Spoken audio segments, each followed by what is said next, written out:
6 of those years I've been in the Vail School District. I currently teach at Sonita Valley. My session for the Professional Development EdTech Day was titled, "Is This Reputable? Helping Students Evaluate Sources." So we specifically in my session talked about how to help students find if a site that they find on the web is actually a site with reputable information. So obviously this is probably a very pertinent, and it's really important even for us as a good refresher. The EdTech standard that my session addressed was Knowledge Constructor, the third standard, and it specifically was 3B. So in the 6th through 8th grade, this has to do with just evaluating accuracies. The specific sample student performances was about misinformation on the web and how they can recognize it and what they can do to kind of fact check. So our objectives in my session was about teaching students how to evaluate the source and see if it's a good source or not, and then just some specific ideas that I had. The agenda, my 3 points were the why, the what, and the how. So why we need to teach students to evaluate sources, which probably seems pretty obvious, but we talked about some of the specific things that are pertinent right now for students. What to teach them, what specifically strategies and things I've used, and then how to teach them, some tips and tricks of how to make it stick. So the bell work that I had them come in and do was there was a QR code on the board, and they went into the Menti. So if you've used Menti before, it's awesome. It's a great tool just for any kind of bell work. What the students would do is they go to menti.com and they put in a code. My code was up here. And then there's a question, and as they respond, it creates this word cloud with everybody's answers. And as you can see, some of the words get bigger because more than one person answered it. So that means it's been, so like library books, library card catalog, all got entered more than once. So in real time, it's giving them a word cloud of everybody's answers. So it's great to use for lots of things for bell work when students are coming in, or lots of other things, but they just love seeing the word cloud that's created by their answers. So obviously in this one, my question was, what did you, like the person, specifically use in middle school when you had to research a paper? So we had History Channel websites, my grandparents, everything from the library and the card catalog, even microfiche. So we talked about that and about how when we were in middle school, a lot of us had actual specific books that we could use, and we had specific encyclopedias or reference books that we could just go, and we knew that this was going to be a good place to look for information. There was never going to be any misinformation in those things because they were obviously sourced from, there was lots of research put into them. And then we talked about some people started probably in middle school using the web, but even with that, there just, it wasn't as many options out there. A lot of us don't have this issue yet because we all probably graduate a little before, but right now AI is becoming a huge thing, artificial intelligence, and there's a lot of stuff out there. It's awesome, but it also can create lots of misinformation. There's an article I linked in there that talked specifically about that. They did this study, and they had some AI create some fake misinformation tweets, and then had some people create some fake misinformation tweets, and they had a group of people trying to decide which ones were the fake ones. And more often than not, they thought that the fake AI tweets were real and correct information because the structure of them just sounded very official. So it's a really big issue that we need to talk to the students about, is that there's a lot of websites and a lot of things out there that sound really good, but they might not be the right information. But it just because it looks really good, that doesn't make it right. So we also talked the thing that a lot of the teachers said to me, the biggest issue that they have is when they tell students to go research something, they go pull up Google and they will try to be like, well, it was the little box at the top of Google, and that's what their site is.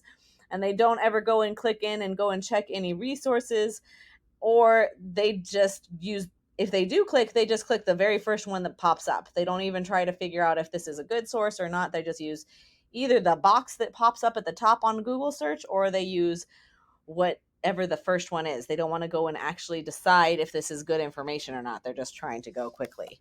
So this is obviously an issue because it could cause lots of problems. So that was why we need to teach them this, for all those reasons. So then we started talking about what specifically to teach them.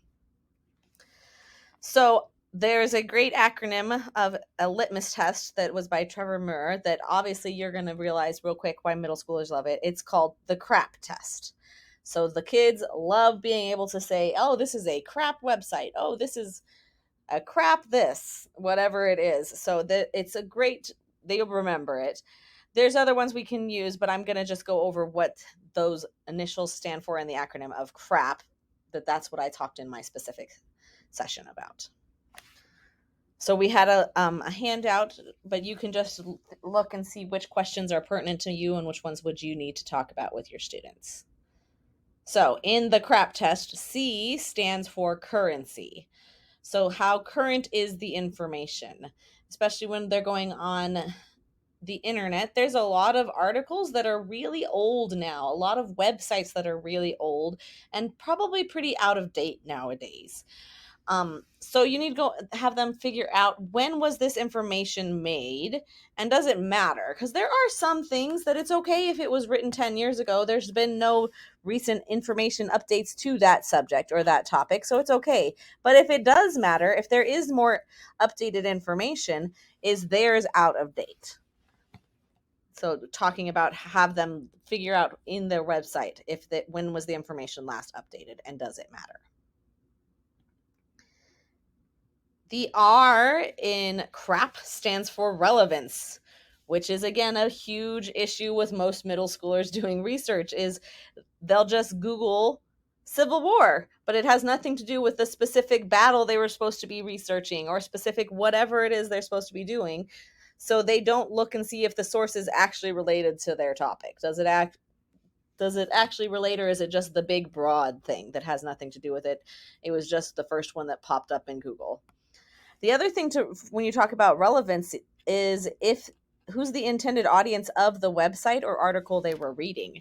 If it's supposed to be informational, they're supposed to be talking about, and they find this somebody's opinion about this one whatever it is, then that's not going to help them. It's not actually what they need. What's the intended audience? Are they trying to sell something? Is this some website that's trying to sell a certain product? It's not going to tell them all the things. It's going to be very biased. So they need to figure out who the intended audience of the website is, and is it relevant to what their specific work is supposed to be? Does it meet the needs of the work they have? So the first A in the CRAP stands for accuracy, which is the main thing and the bulk of what I talk about when I teach my kids, because there is a lot of websites, we're actually going to look at some in just a second, that look really good, but they actually have no basis. There's nowhere else you can find that information. There's no evidence from any other websites anywhere that backs up what they found on this one website or this one blog or one Twitter or whatever it is. So that finding the information in more than one source. And if the writing doesn't look professional, then it's probably a good indicator that it was not written by a professional that does not know what they are talking about. So the second A is very closely related, the authority, looking at how is this author qualified to write on this topic? Is it just some guy in his basement telling you his opinion about this thing? Or do they have some actual credentials that back up and make them an expert on the subject that you're supposed to be reading about? And how do you find that? Where do you go and find who the author is and how they are qualified to write about what your subject is? So the accuracy and authority are very closely connected. And then the P of CRAP stands for the purpose of the information in the website or the article or whatever it is they're looking at. Was it supposed to be selling or entertaining someone when you needed informational? Or is it the opposite? So it's just looking at what is the purpose of that, and does it meet the needs of what you have? The other really big one is it being presented as fact when it's actually someone's opinion? That they really need to dissect it and look at, what is the purpose of this? Are they trying to convince me of something, but they're trying to present it like it's the facts? So those are the currency, relevance, accuracy, authority, and purpose. So if you don't like that acronym, you can use something like who, what, when, where, why, which is also great. But the middle schoolers, it really sticks and they think about crap, obviously, because that's what they're looking for, is if it's a crap website or a reputable website. So that is the what you actually teach them.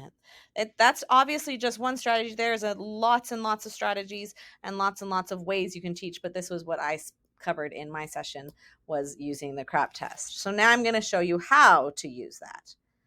So the first thing is just a great website that I've found before. It's called safesearchkids.com. It's actually powered by Google. So this picture down here is just a screenshot that I have of it.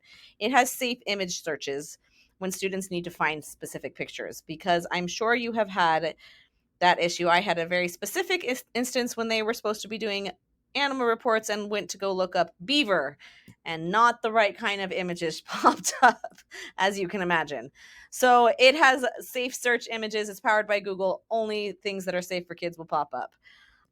So you can just have the students go on that before they start searching anything.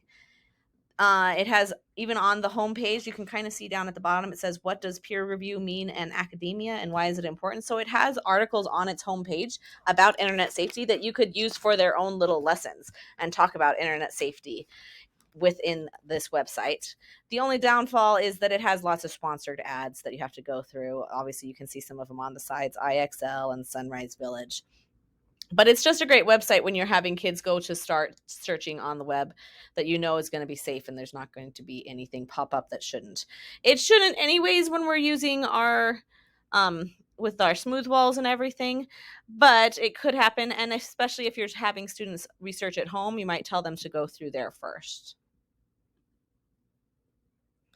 So the really important thing that I like to do all the time when I'm teaching is to gamify the learning. That's how students really learn, and they really get engaged and excited about whatever it is.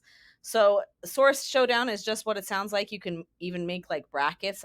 I've done stuff like that when I'm doing in like March, so doing like March Madness, but when I have a source that's a good source and a source that's a bad source, and they're doing it as a showdown, and they have to figure out which one is the one that moves on to the next round and that kind of thing.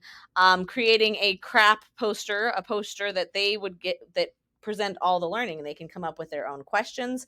But what do each of the 5 letters stand for? And they're going to present and teach the rest of the class. And they just love it because they call it a crap poster. A crap fact or fiction poster. So going and researching something and then making a quick presentation or poster that has true information and false information, and have the students try and figure out which one is crap. Again, as many times as you can say crap with middle school, they're going to be happy about it, right? And then the last one that I like to do is a crap scavenger hunt, where you're going to go give them a specific website and they're going to have to go. That's the one that I like to use first and foremost and go through a lot of the questions. So here is an example of the fact or fiction poster. So they have the two, and the students had to all decide after they've talked about what a crap is and how do they know which ones are fake and which one is fiction. So in my session, sorry, not class, we did this scavenger hunt. So I gave this link that is still in there if you'd like to, that has some great fake websites. If nothing else comes out of this, go take some of these fake websites and use them. So the very first one is called allaboutexplorers.com, and it was created by a group of teachers, and it has, most of the biographies are fake. They sound really real, and the website looks very legit, but it'll say things like Christopher Columbus was doing such a great job that National Geographic started following him to make a documentary about him. And so it'll have some true facts and then some sprinkled in other ones. And so you can talk about how do they figure out that this one is not actually true, because you talk a lot about that, like accuracy of like, wait, have you heard that anywhere else? Could that even be possible, that National Geographic was following Christopher Columbus hundreds of years ago? Was that even a thing? So this is a really good one that you could use, especially after you've maybe done the Explorer units, and so they do know the facts about those all those different explorers and have them go and explore it. It also has a cool web quest activity already in that website because it was created by a bunch of teachers. So that's an awesome one.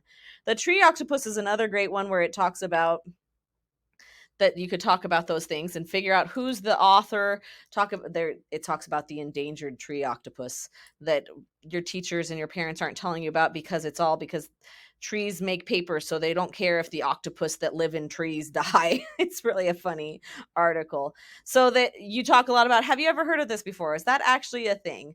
It looks really convincing, but it's not. So they have to explore it. The dihydrogen monoxide, the water is what it is, but it's going to kill you. They're all great websites.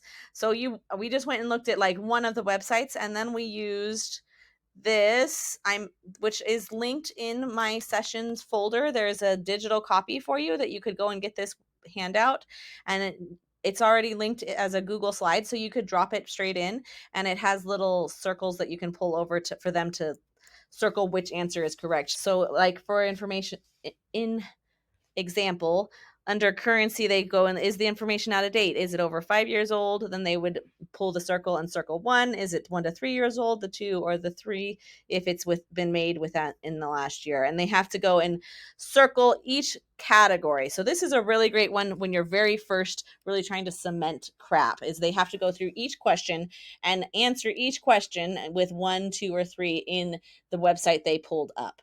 They have to go and find it. And then obviously at the bottom on that second page over here, says total points in each column, and they have to figure out how many they get. And if they scored mostly 1s, then it's obviously not a reputable site. 2s, it could be, but they need to go and do a little more research, or 3s is they know that it would be a reputable and reliable site. So it's just a really very in-depth that goes through each question and makes them really explore that website and really think about it. You don't obviously going to use this every single time, but it's a great one for the kids when they're first doing it. So it can start becoming more automatic for them of like thinking about what kinds of things make sure that it's a current article, make sure the relevance is correct, the authority, the accuracy, and the purpose. So it just makes them go in detail and look at those things and give scores so they can be like, oh, no, you're right. This isn't actually the right article. It's a really great handout to use. And again, I already made it as a Google slide. It's in my session folder that if you want to go and you could take it, it'll force you to make a copy. You can go click on it and you can use it for whatever you would like it to. And then the last thing that I really like when you're talking to students about research is Wakelet. If you've never heard of Wakelet, it is awesome. It was created for teachers, and you can go and sign up, or you can just go and search for things. But it has these whole collections to gather any bookmarks you have. You can make your own Wakelet where you can go and get all of the articles that you want on this one specific subject, and you create this whole collection that they can go and click on. Or the best part is that you can actually just go find a Wakelet that people have already created and don't have to reinvent the wheel. So I'll show you an example on this next page. This was a Wakelet that I found about evaluating sources with websites. And you can see in here, each of these little boxes is an article that it can link to. So you can click on that. There's that tree octopus one again. And this person has this article about Ripley's, and there's a couple more articles. There's a poster that they took a PDF of, and then there's even a Google Doc link. So you could go and just go search whatever it is you're looking for, especially if you're doing a specific research paper or something, and you want them to only look within these 7 websites that you want them to look at, especially if they're not really confident or you're not really confident in their ability to figure out and evaluate if a source is reputable or not. You can just create a whole section for them that already has it together. So in the session when we were doing it, I had someone say, oh, I'm going to go and use that when we're talking about, they're doing this research about planet atmospheres. So I'm going to go and look up a Wakelet, or I will go she said she was going to go create her own. She was just going to go, she has like 6 websites, 6 articles, and those are the only things she wants them to look at. So she can go and link it and share it straight with her students in Schoology, the Wakelet, and it'll give them, these are the ones you can look through. These are the only ones you can look through. So it just kind of collects all of the information. So as I said, you can make your own Wakelets, or there's a hundreds and thousands of them are already made, that you just go look and search for whatever it is you're looking for, and it's already got these like curated collections for you. And it can be anything from the web. There's maps on them, there's videos that they already have collected in some of them, articles obviously, or you could even link it to one of your Google slides or Google presentations or docs or whatever you would like. It collects all the information. So instead of putting a bunch of links for a student, you just have them go to the Wakelet, and then it has all the information. So Wakelet is one of my very favorite things and great tool to help organize yourself with your students. So those are the main things we talked about in my group, was talking about some different games, or gamifying, how you can gamify your learning with the scavenger hunts, the fake or fiction posters, using that Safe Search Kids website, or using Wakelets is an awesome tool that curates all of the information you need in one link for your students. So that was the last of my presentation. That was how, some specific tips and tricks. And then we just talked if anybody else had some ideas, and we just really discussed how important this subject was. I hope it was helpful and we found some helpful information. I had a couple people tell me that they are going to go use Wakelet. A couple of them were really excited about the crap test. They were like, do you think that my office manager is going to get mad when I ask them to make a big crap poster? So if you want to use that, then great. I hope you do. And let me know if there's any other questions you have. I really hope that this was helpful for you and you got some good tips and tricks on how to help your students evaluate sources, which is so important and really good for all of us, a good reminder. So have a great day, and thanks for listening.